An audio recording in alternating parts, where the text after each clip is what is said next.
Hello friends, आज हम जानेंगे रक्षाबंधन कब मनाया जाता है, क्यों मनाया जाता है, कैसे मनाया जाता है, इसका इतिहास और शुभ मुहूर्त। मेरा नाम है पारुष शर्मा और आप देख रहे हैं first thing YouTube channel. Friends, चलिए शुरू करते हैं ये वीडियो। फ्रेंड्स, रक्षाबंधन का त्यौहार सावन के महीने की पूर्णिमा को मनाया जाता है। रक्षाबंधन दो शब्दों को मिलाकर बनता है, रक्षा और बंधन, जिसका मतलब एक ऐसा बंधन जो रक्षा करता हो। रक्षाबंधन भाई बहन का प्रतीक माना जाता है। रक्षाबंधन भाई बहन के पवित्र रिश्ते को जताता है और घर में खुशियाँ लेकर आता है। इसके अलावा यह त्यौहार भाई बहन को याद दिलाता है कि उन्हें अपनी बहन की रक्षा करनी है। रक्षाबंधन का त्यौहार भाई को अपनी बहन के प्रति उसका कर्तव्य याद दिलाता है। इस त्यौहार को केवल सगे भाई बहन ही नहीं बल्कि कोई भी महिला पुरुष मना सकते हैं। इस दिन सभी बहनें अपनी भाई की कलाई पर राखी बांधती हैं और उसकी खुशी और स्वास्थ्य के लिए मन्नत मांगती हैं। भाई भी राखी बांधने के बदले अपनी बहन को गिफ्ट देता है और उसकी रक्षा करने की प्रतिज्ञा करता है।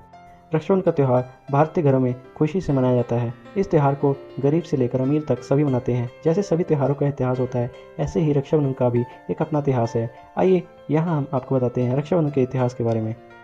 रक्षाबंधन का त्यौहार सबसे पहले सन 300 BC में मनाया गया था। उस समय अलेक्जेंडर भारतों को जीतने के लिए अपनी सारी सेना यहाँ लेकर आया था और यहाँ सम्राट पुरु का काफ़ी नाम था। अलेक्जेंडर ने कभी किसी से मात नहीं खाई, लेकिन सम्राट पुरु की सेना के साथ लड़ने में उन्हें परेशानी हो रही थी। लेकिन जब अलेक्जेंडर की वाइफ को रक्षाबंधन के बारे में पता चला तो उसने सम्राट पुरु के लिए राखी भिजवाई। उनका राखी भिजवाने का मकसद यह था कि जिससे सम्राट पुरु उनके पति अलेक्जेंडर को जान से न मार दें। इसलिए पुरु ने अलेक्जेंडर की पत्नी को भेजी हुई राखी का रिश्ता निभाया और अलेक्जेंडर को नहीं मारा। भविष्य पुराण के मुताबिक असुर राजा बलि ने देवताओं पर हमला किया था, तो उस समय देवताओं के राजा इंद्र को काफ़ी क्षति पहुंची थी। इंद्र की पति सची से ऐसी स्थिति देखी नहीं गई। फिर वह विष्णु जी के पास गई और उनसे समाधान मांगने लगी। तब विष्णु जी ने सची को एक धागा दिया और कहा कि वह इस धागे को अपने पति की कलाई पर बांधे। ऐसा करने पर इंद्र के हाथों राजा बलि जी की पराजय हो गई। इसलिए पुराने जमाने में युद्ध में जाने से पहले सभी पत्नियां और बहनें अपने पति और भाइयों के हाथ पर रक्षा का धागा बांध देती थी। कृष्ण और द्रौपदी जी की कहानी। जब श्री कृष्ण ने शिशुपाल को मारा था तो उनके हाथ खून से सने हुए थे। फिर द्रौपदी ने अपनी साड़ी का पल्लू फाड़कर कृष्ण जी के हाथ में बांध दिया था, जिसके बदले श्री कृष्ण जी ने द्रौपदी को मुसीबत के समय सहायता करने का वचन दिया था। महाभारत में राखी।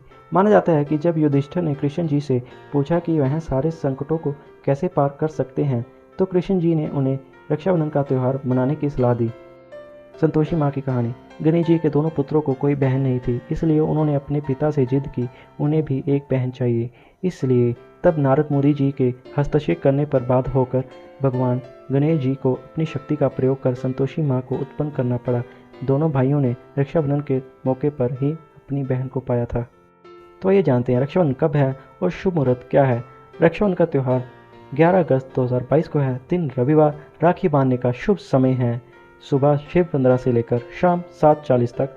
कुल अवधि 13 घंटे और 25 मिनट की। तो फ्रेंड्स, आपसे फिर मुलाकात होगी हमारी अगली वीडियो में। जब तक के लिए जय हिंद, वंदे मातरम, keep supporting, thanks for watching.